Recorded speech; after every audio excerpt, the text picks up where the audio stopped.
Hi, this is Deborah Atkinson, founder of The Voice for Fitness, here with your 1-minute Fitness After 50 tip for today.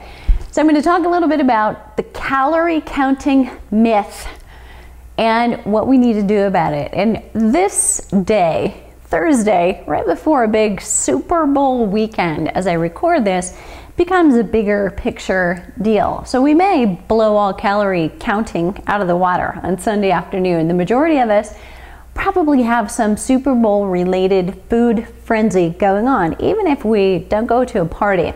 A lot of us will tune in just simply, even if we don't like football, for peer pressure. We want to be able to talk about it with them on Monday. Or maybe we like the halftime show or the commercials. Whatever your reason, there usually is food associated with it.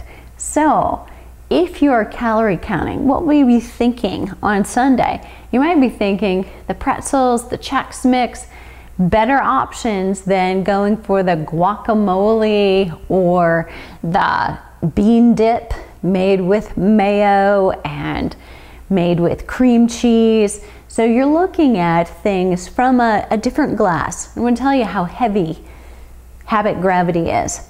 So I talked to a prospective customer the other day, someone who actually didn't get started but needs it really badly, needs some coaching, because as we talked, she asked me questions and we got to the point that at 60, plus or minus a year or two, she's still working. She's still got about 4 or 5 years left before she wants to retire, and she's hating her job.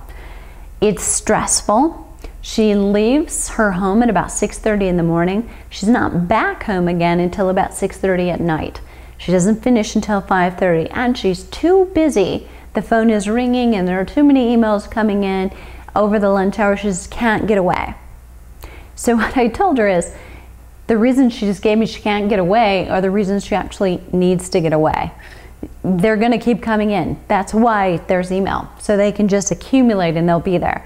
That's why there's voicemail. And if it's really that important, someone else should be answering the phone or taking over.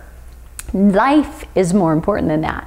So we only have so much willpower at the end of the day, because her day starts so early. She doesn't exercise before she leaves, but at the end of the day, she's wiped out, she's tired, so she's not getting much exercise, if any at all, during the week, because right now it's still dark when she leaves in the morning and comes home at night. That's not motivating for most of us.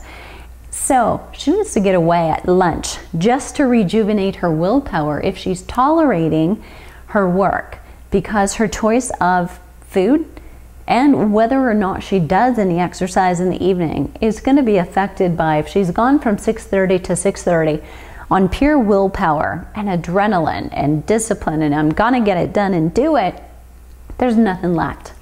What you're going to try to do is recover and recharge a little bit in order to get ready to do it all over again tomorrow, 5 days a week.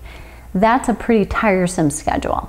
So what happens on Saturday? There's just recovery, really. That's the one day, because Sunday mentally starts to become a prep for tomorrow, right?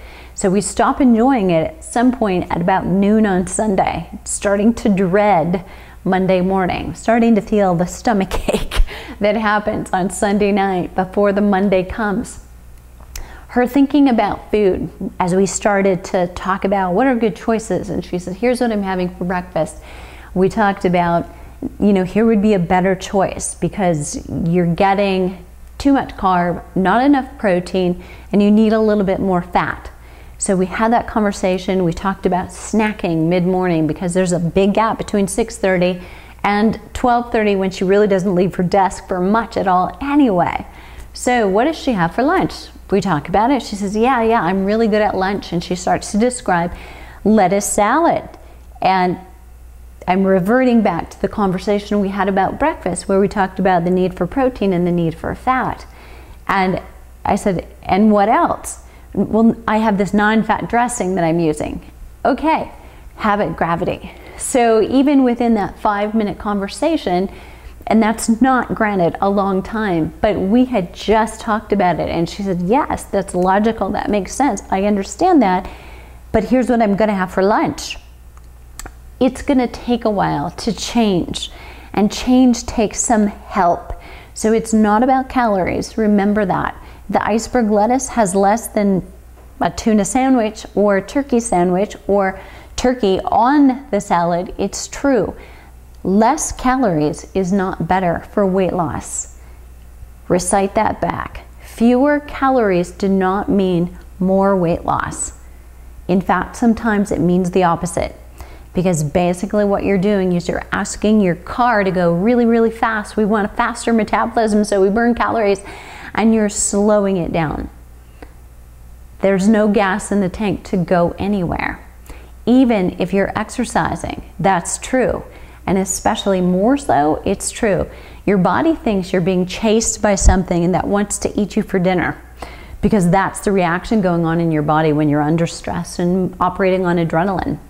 Even if you're not exercising, but even more so if you are.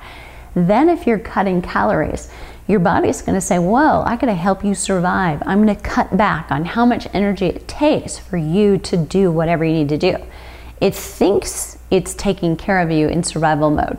So everything will backfire if that is your thought process. Less calories, I'll lose weight.